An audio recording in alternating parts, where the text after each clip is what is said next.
All right, so we are getting down to the wire, and I am going to be launching my subscription in a couple of weeks. I have been working hard for the last couple months to do so many new things, create a new platform, come up with a low ticket offer, create a sales page, and do all this kind of stuff. And when it comes down to it, the really scary part is actually launching it. So today I want to talk about how to set goals and how to use those goals to help you create a really positive mindset when you're about to launch something really new.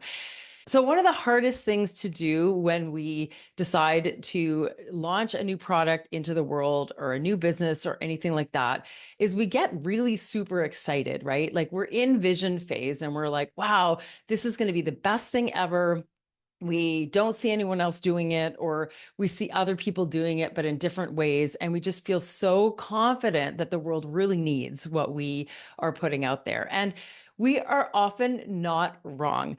There are so many great ideas out there. And when things don't work out, it's not because they're bad ideas. It's because we aren't getting them out into the world in the right way and with enough tenacity, meaning like we're working it and working it and working it until people start catching on.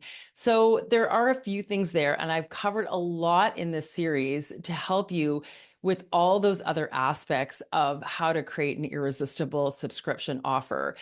But you can still have an irresistible subscription offer and nobody knows about it because people are so busy and they're so focused on so many offers coming their way that they aren't necessarily going to be sharing it, obsessing about it, spreading the word. And you're going to have to make sure you get in front of people.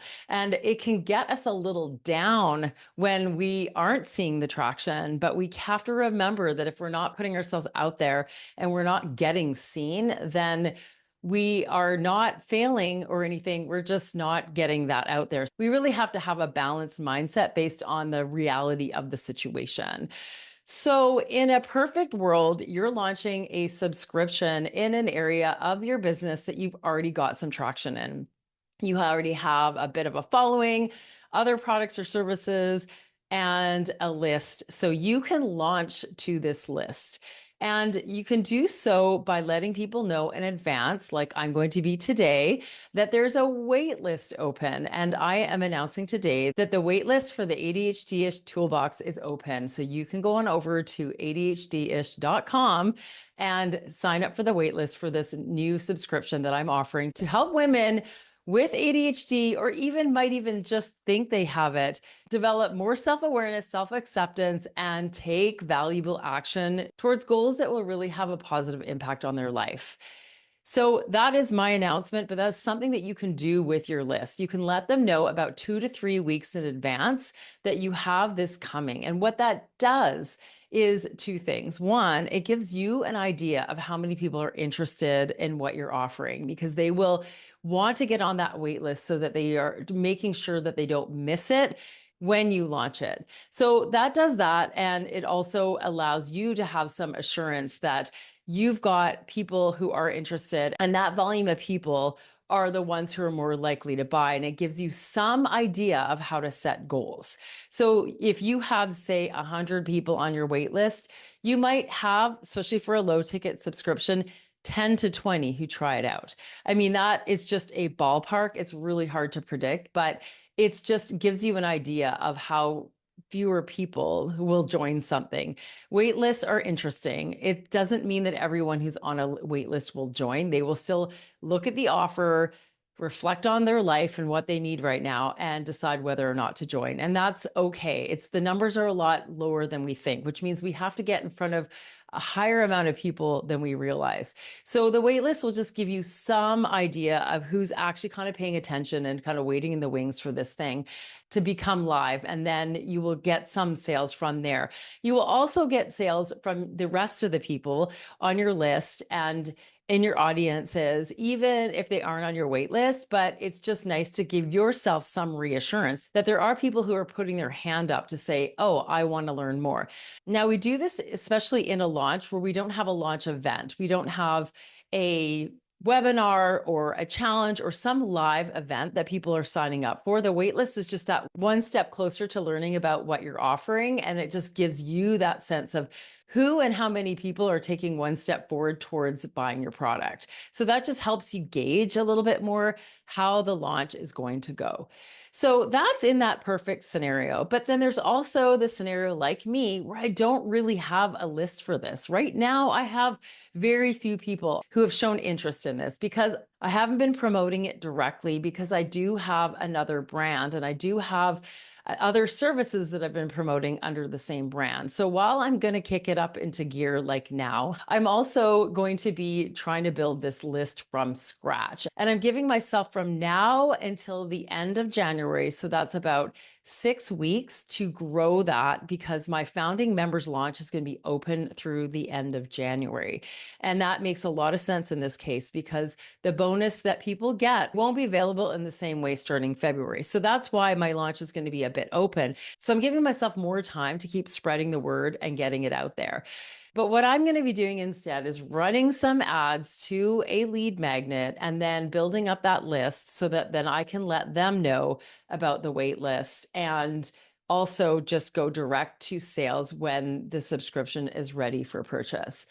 The reason why I'm doing that is because I really believe in my product and I don't want to rely on organic social media and my list that isn't quite full of people who might be interested in my new subscription. Some of them will be for sure, but many of them did not sign up to my list to learn growth tools other than membership. So I'm not really looking at that as a gauge of how many people will be interested in the subscription based on who I already have in my audience. So therefore, I think ads is really important to do. And I've crunched some of the numbers. And if I'm able to bring people in to a really effective lead magnet, then I can start letting them know about the subscription over time. And that's going to be a really good push to get it off the ground quickly. My goal is to get 100 people in by January, which may seem like a lot of people, and it actually is, but it's only at $9 a month. I'm hoping I can get that many people in it as a sign that I'm onto something that has value, and then I feel confident that I can keep growing it. Because of course, every month is a new tool, and it's a great opportunity to bring people in over time. And there's no reason why this can't continue to grow. It's really hard for me to predict. 100 people is a little bit arbitrary, but it just feels good to me. Like it makes sense. It feels like a significant enough number, especially because I am launching something new without having a background of building up over time traction in this area. I don't have a reputation for it. I'm not known. I have not attracted those kind of people into my audience. However, I am running some engagement ads that is building an audience of people who are watching my videos on Facebook and on Instagram. And that is actually an audience that I can retarget with ads once my subscription is open, to let them know that there's an interesting tool for them to check out. So I've got those things going, and that feels good to me, because I'd rather spend a little bit of money up front and make sure that I start off strong than to do it all without any ad spend and hope that I get the organic reach that I need to build up enough people on the list to then get some sales. I just don't want to rely on that. Organic social isn't really my strength. So I just feel like being more in control of it by putting out ads to mass amounts of people is going to be way more effective. So this is also helping my mindset about it. This is also giving me confidence that I can launch this and that I can control the outcome a little bit, instead of sitting back and saying, I hope people come to me and find me somehow, and I hope this thing takes off.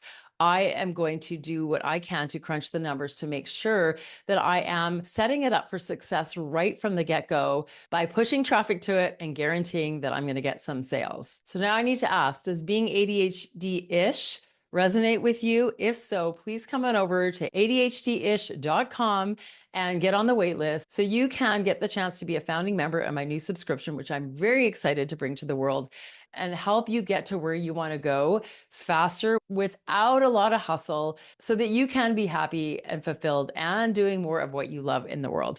Thanks for being here, and I'll see you next time. Bye for now.